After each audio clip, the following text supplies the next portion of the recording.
Hello, in this video I'm going to discuss whether you should pay for Christian dating sites.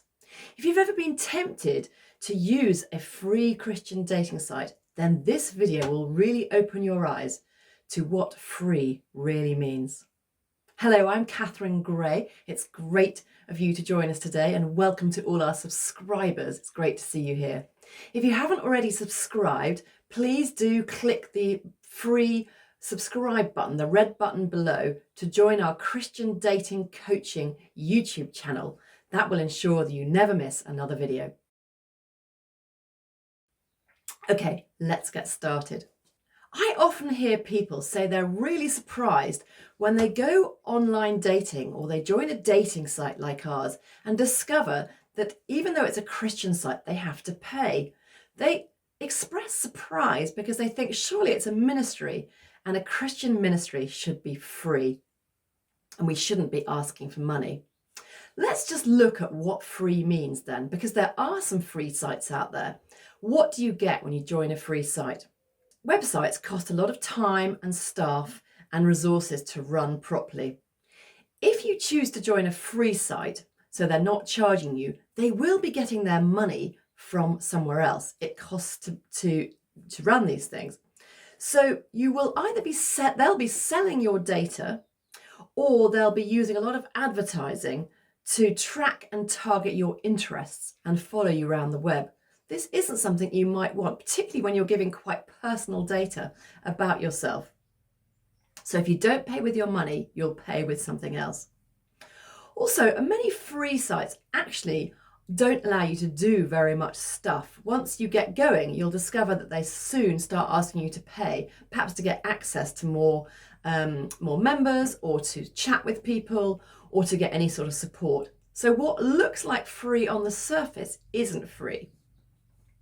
The other thing I would say is that although it might be financially free, you'll spend a huge amount of your time looking through all the profiles, many of whom may not be serious people, because I know a lot of people who use free sites because they're just curious, or they're bored, or they're looking for a form of entertainment. Now that's fine if that's what you're looking to do, but if you're looking for a partner, then probably you don't want to be amongst a whole group of people that are looking for something very different from you. Free websites also tend to be quite low quality. They're often clunky, visually confusing, and not very user-friendly. You can wrestle with them if you want, but paying for a site that has staff working behind the scenes and trying to get a good user experience is probably going to be much, much more worth your resources investing in it.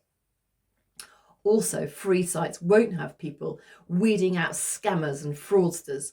And again, you can do that yourself, but it's very time consuming. And you may find that you're not able to weed out somebody because they look very convincing, but they won't have been checked by anybody behind the scenes. As a paying customer, you can demand a good service and complain if you don't get value for money. I'd also like to make you aware that many so-called Christian sites are actually not Christian at all. The ones that look like they're Christian often can be generic dating platforms that companies adopt to attract a different interest, such as your faith or hobbies. And they often cross-match people across sites. You may be surprised to discover that your profile, which you thought was on a Christian dating site, is actually appearing on many other sites.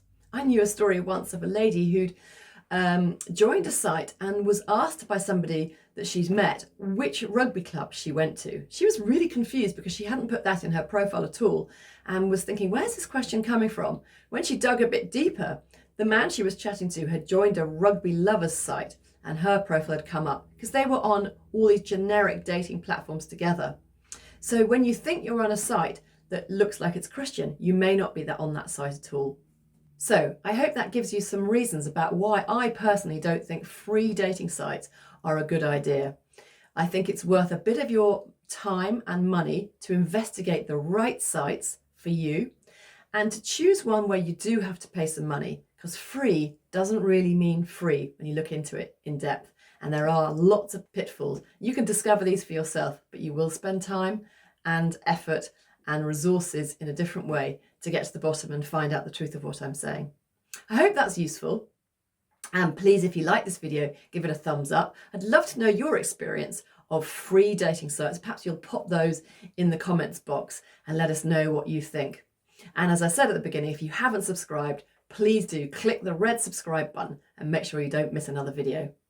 Thank you. Goodbye.